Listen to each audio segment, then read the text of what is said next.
Bonjour, mon ami. Jay Spears. Looking at my breeder's supply and the heated whelping kit, it doesn't come with a cage. What size cage should I get for mum and the puppies to be comfortable? Great question. So you're right. We don't sell the kit. We just sell the heat tape with the thermostat. That's the kit. And then you can buy pig rail adapters. You have to cut up a piece of 1.5 inch PVC pipe, which costs about $8 to build a pig rail literally in minutes. But it's all about what should you buy for your puppy. So you can do whatever you want and we can make you a heat tape. You can build your own box, any size that you want. You could use a paddling pool or a play pool. You can buy a crate. You can buy one of these ones designed especially for whelping from people like, can't think of the name, Easy Whelp. Anything you come up with, we can make the heat tape fit for it. What do I recommend? Well, it's all about the size of your dog. So what I really like is a wire crate. And the reason I like a wire crate is it's secure. You can put mama in there, you can close the door. She's not getting out. She's not gonna want to get out anyway.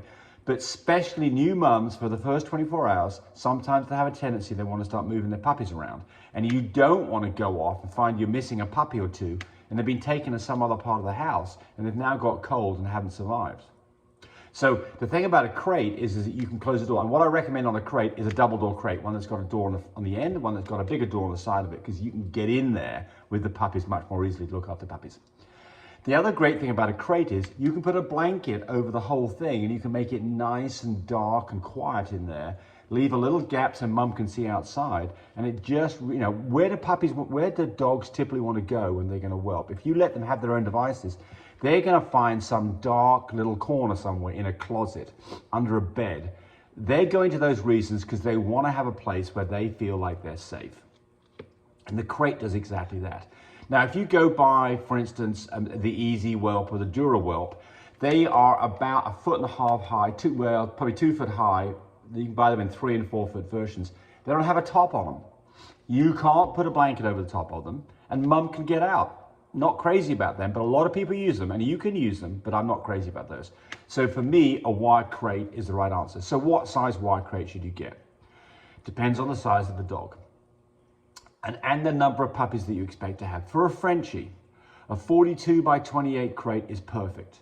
You can buy that on Amazon or PetSmart or Walmart for around 60 to 75 bucks. More expensive for ones that are a heavier gauge, which I prefer, and for ones that have a double door. If you're gonna have a bigger dog than that, then I think a 48 by 30 is the next size up, and that's what I would get. So that's good for dogs up to about 70, 80 pounds. When you start getting really big dogs, that's not going to be big enough. And then you're probably going to have to go to something that's more like 4 foot by 4 foot, 48 inches by 48 inches. And that's the Dura Whelp, Easy Whelp product line, or you build your own. All right. So thank you for that question. It was a good one. East Coast Kick Z, 16 months and no heat with a big on the face. Well, it happens. Don't worry. It's, most dogs have their first heat by the time they're 1.5 years old. You're not 1.5 years old yet, so you're close. But I mean, just hang in there. It'll probably be fun. Shavana Sakutio says, you're getting old, man. Well, thanks for the compliment. With old age comes wisdom. And there we go. So I'm not a young sprite anymore, unfortunately, but I've still got a lot of life left in me. And hopefully lots of knowledge, which is what you're here for, not for my youth. Kathleen Rayner, my friend with her daughter-in-law, bought a Frenchie in Australia. The place was apparently horrendous. Frenchie puppies everywhere, Cavadoo puppies all over the place, Shih Tzus in house. The couple slept on the floor because dogs owned the rest of the house. My friend said it smelled right away. She dragged her daughter-in-law straight out. I was personally, this couple should be reported. Oh, and I forgot to say this, the stud Frenchie had only 3 legs, and there's more here. Yeah, well, I mean, somebody said, you weren't talking about Tammy and James, were you? And it's like, of course not. No, absolutely not. We've got two females in our house, and they are well cared for and part of the family. Should they be reported? Yeah, I think they should. I think you should report them. I mean, I think that, if you see something that's obviously horrendous, that you know, you should call the authorities, because you know, this is it's not right, is it? I mean, you know, if you went to somebody's house and they had, you know, 5 kids and they got bruises on them, and they looked now malnourished and they were scared, you'd report them to the authorities. It's not really any different. Okay. Milaka Katanik. Can I get a cream puppy if the mother is blue merle tan cream carrier? Well, first off, she can produce a cream because she does have the cream gene, and the father is a lilac and tan. Well, the answer is, if the father is a lilac and tan and carries cream, then you've got cream on both sides. Yep, you get cream puppies, a quarter of the litter you'd expect to be cream. But remember, in all of these instances, you have to have the gene present on both parents to get that particular gene to be expressed, unless you're talking about brindle or merle. In those 2 cases, a single copy will be expressed. 3mm photos, 33mm photos. Litter prediction: male chocolate and tan with testable. Okay. Mother is a chocolate merle with what looks like blue. Okay, so first off, the blue's off the table because the male doesn't have blue. Since the mother is merle, half the puppies will be merle. The mother is a choco, and so the dad is a choco, so all chocolate puppies. You don't say the merle has tan, so you're not going to get tan-pointed dogs, but you'd expect half the dogs to have a copy of tan, which, if they're AYAT, makes Sables. So my prediction for you is chocolate Sables and chocolate merle Sables, and some of them will carry blue. And some of them will carry testable chocolate. Ooh, we have lots of questions. Min seconds. Oh, I've been trying to email you for the last few days. I'm serious buyer interested in getting a female pup. Well, I'm not sure where you've been emailing, but if you email james@itlnet.net, you'll find me. And like other people say, the number's right there at the very beginning of the whole thing. There's a phone number there. Call us. We've got some puppies. We would love to help you. And if we can't help you, at least we can steer you in the right direction of what you should be looking for. So make the call. Susan Brocksmith: for all the listeners regarding potty training outside, size of the dogs makes a difference. The smaller the breed, the longer it generally takes. A dog cannot reliably be potty trained until 6 months of age. They just cannot hold it. Potty pads by the door help when they're younger. Okay, well, that's all good advice. And so what she's saying is that a bigger dog's got a bigger bowel and can hold things for longer than a small dog. And sounds reasonable to me. Please add information about the home pregnancy confirmation test. Well, we've got videos on this, so you can go see those, but we sell them at mybreedersupply.com.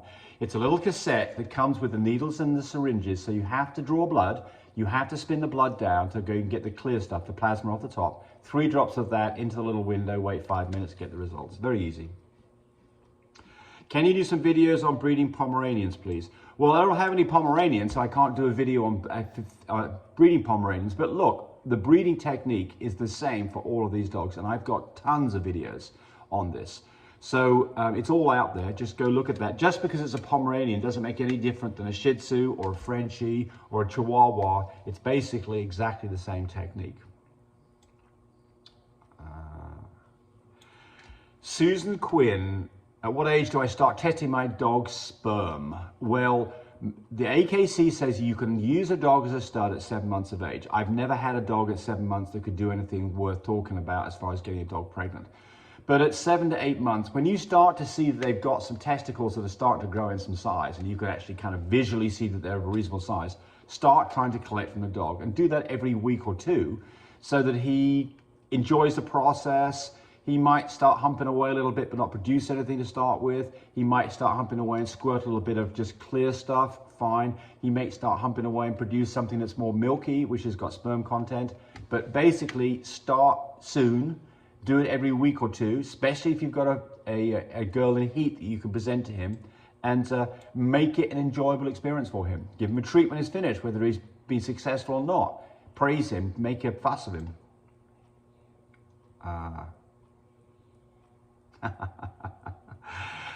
Prophet Clairvoyance, I'll translate it for you, but he says I'm the boss of the dog stuff, so thank you. Susan Brocksmith likes my jokes.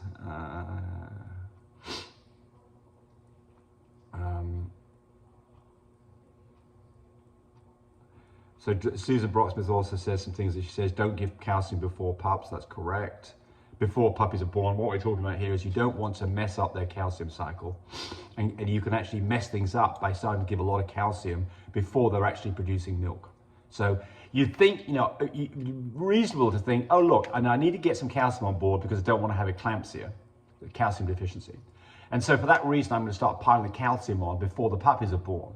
But that actually is a mistake, because you can mess up the calcium cycle and they can then stop producing calcium naturally. And then when the puppies are born, they can get this dip and get to low calcium situation and really get in trouble. So just don't start doing anything as far as giving calcium until puppies are born, and then you can start giving the calcium.